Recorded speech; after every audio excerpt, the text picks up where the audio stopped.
नमस्ते। अब हम हमारी इस वीडियो में पढ़ेंगे सेकंड चैप्टर 6th क्लास की एनसीईआरटी का, जो कि अब हम लास्ट टॉपिक पढ़ रहे हैं। ख़त्म होने वाला है वो चैप्टर अब, और बहुत ही अच्छे तरीके से हमने उसे कंप्लीट किया और उसके जितने भी टॉपिक्स थे बहुत अच्छे से हमने उनको रीड किया और उनको समझा है।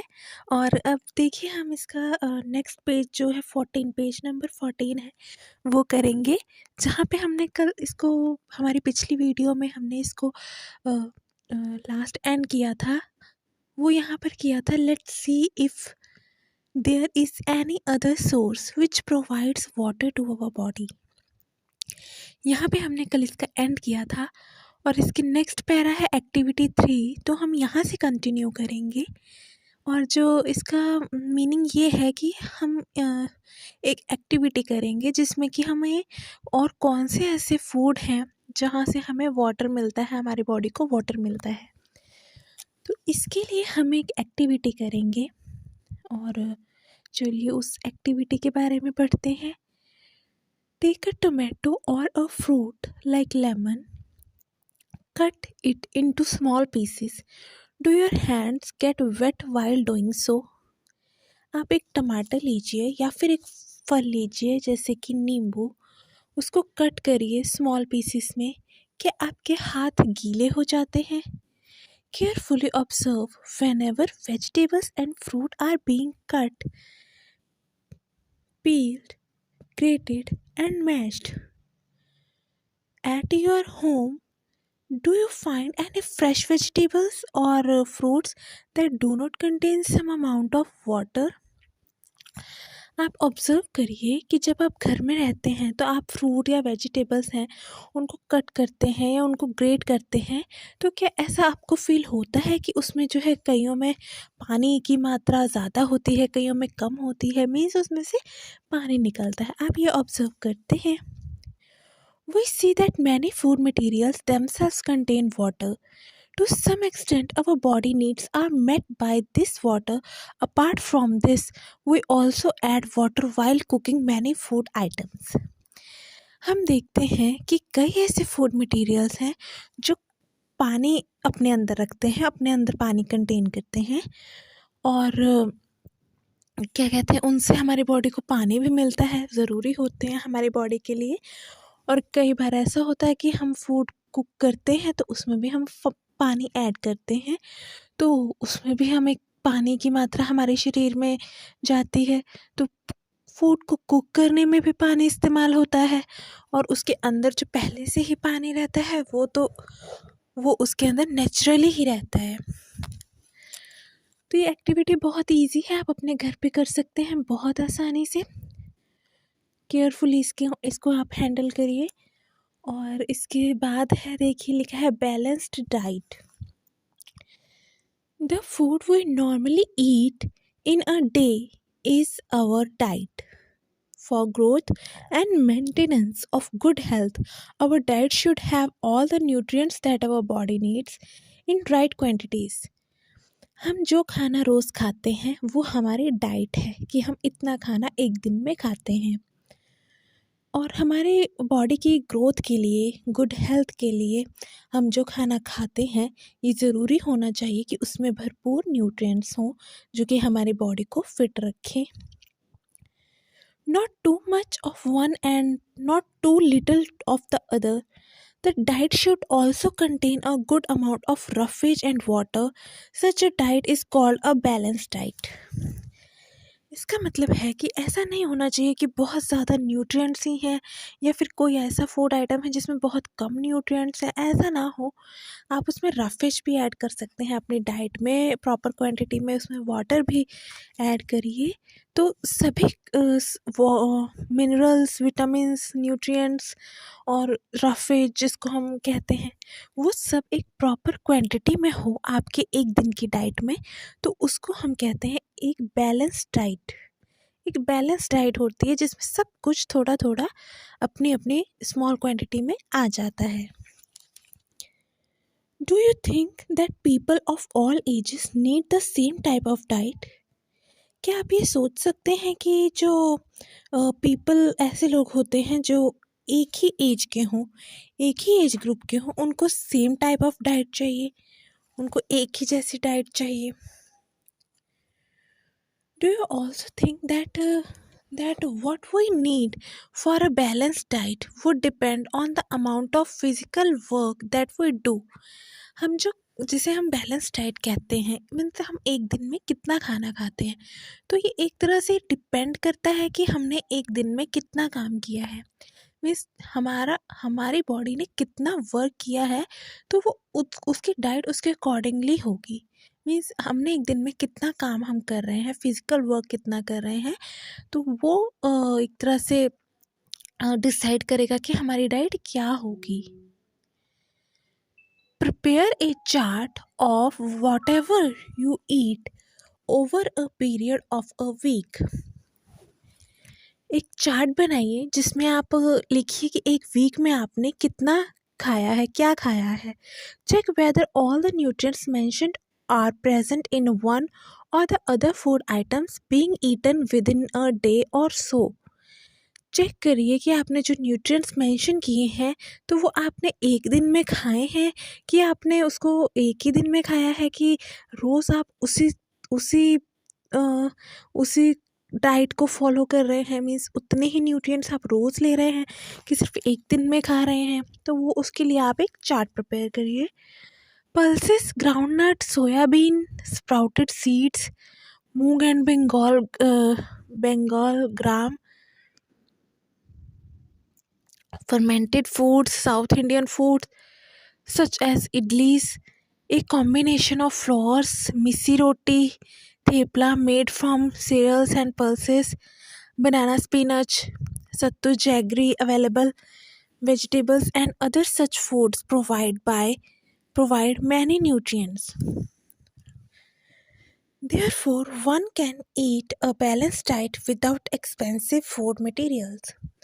एक बैलेंस डाइट जो होती है, ये ज़रूरी नहीं है कि आप बहुत उसमें पैसे आपको लगेंगे, बहुत खर्चा होगा, तभी आप एक बैलेंस्ड एक न्यूट्रिएंट फूड खा सकते हैं, ऐसा ज़रूरी नहीं है। इसमें आप दाल, मूंगफली, सोयाबीन, चने जो हैं, और जो साउथ इंडियन फूड है इडली, और उसके साथ कॉम्बिनेशन करिए मिस्सी रोटी, जो रोटी होती है कई फॉर्म में हम खाते हैं, थेपला, उसके साथ बनाना, स्पिनच, फ्रूट्स हैं, हरी सब्जियां हैं, पालक है, और उसके साथ जैगरी आप लो, वेजिटेबल्स, गुड़, सत्तू, और और जितने भी फ्रूट्स वेजिटेबल्स हैं, उन सबको आप नॉर्मली हम जो खाना खाते हैं अपनी उस डेली रूटीन में ऐड करिए, तो वो ही एक बैलेंस डाइट है आपके लिए। उसके लिए आपको कोई एक्सपेंसिव फ्रूट्स या कोई ऐसा फूड आइटम लेने की ज़रूरत नहीं है, वो आप बहुत आसानी से अपनी बजट में रहकर ही बैलेंस डाइट फॉलो कर सकते हैं। Eating the right kind of food is not enough, it should also be cooked properly so that its nutrients are not lost. आप खाना जो खाते हैं, वो उसके अंदर न्यूट्रिएंट्स तो हैं, लेकिन उसको आप पकाते कैसे हो, मीन्स इतना मत पकाओ कि उसको उसके न्यूट्रिएंट्स ही चले जाएं, इतना मत पकाओ, और इतना कम भी मत पकाओ कि वो पक ही ना पाए। मीन्स कि हम अगर ऐसा फूड मटेरियल लेते हैं जिसमें कि हमारी बॉडी के लिए जो अच्छा है, लेकिन उसको हम अगर सही तरह से पका नहीं पा रहे हैं, तो उसका कोई फ़ायदा नहीं है। तो इसलिए आप जिस भी फूड मटेरियल को लें, उसको उसको अच्छी तरह से इस तरह से पकाइए कि उसके न्यूट्रिएंट्स उसमें रहें। Are you aware that some nutrients get lost in the process of cooking and preparations? क्या आप ये जानते हैं कि जो न्यूट्रिएंट्स हैं, कई ऐसे फूड आइटम्स होते हैं, जब हम उनको पकाते हैं तो उसके जो फूड न्यूट्रिएंट्स हैं, वो चले जाते हैं, और जो हम उसको और जो प्रिपरेशंस करते हैं, उनको हम मिक्स करते हैं, और जो स्पाइसेस मिलाते हैं, काटते हैं, इन सब में धोते हैं उसको हम, तो इन सब में भी उनके जो न्यूट्रिएंट्स हैं वो चले जाते हैं। If the vegetables and fruits are washed after cutting or peeling them,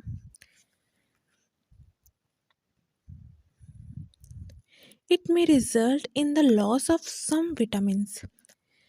जब हम वेजिटेबल्स एंड फ्रूट्स को वॉश करते हैं, उनको काटते हैं, काटने के बाद अगर हम उसको वॉश करते हैं तो उसके न्यूट्रिएंट्स हम खो देते हैं, उसके विटामिन्स, उसकी जो एनर्जी होती है वो हम खो देते हैं। The skins of many vegetables and fruits contain vitamins and minerals.